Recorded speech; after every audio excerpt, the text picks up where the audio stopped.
Uprava policije pokrenula je prekršajni postupak protiv novinara i kolumniste portala Normalizuj.me Brana Mandića zbog njegove kolumne u kojoj kritikuje seksističku izjavu profesora Univerziteta Crne Gore Aleksandra Stamatovića.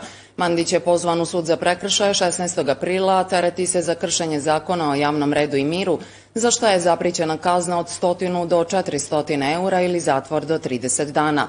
Naglašava da je sporna kolumna pisana u satiričnom tonu i da je u njoj kritikovao i etički odbor Univerziteta Crne Gore, jer je opravdao lascivne aluzije profesora Stamatovića, koje je uputio novinarki televizije Adrija Ireni Tatar u emisiji u kojoj je gostovao. Mandić vjeruje da će sud postupiti u skladu sa razumnim pretpostavkama, ali poručuje da je već i ovaj vid državne kontrole i agresije prema njemu kao piscu i novinaru neprihvatljiv.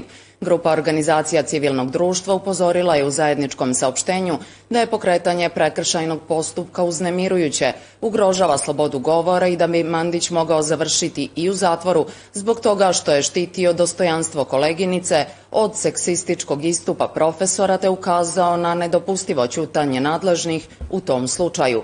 Stoga Institut za medije, Akcija za ljudska prava, CDT, Centar za istraživačko novinarstvo, Centar za ženska prava, CGO, Medija centar, MANS i Sindikat medija pozivaju upravu policije da odustane od prekršajnog gonjenja Mandića i pošalje jasnu poruku da je konstruktivna kritika poželjna, a sloboda govora zaštićena.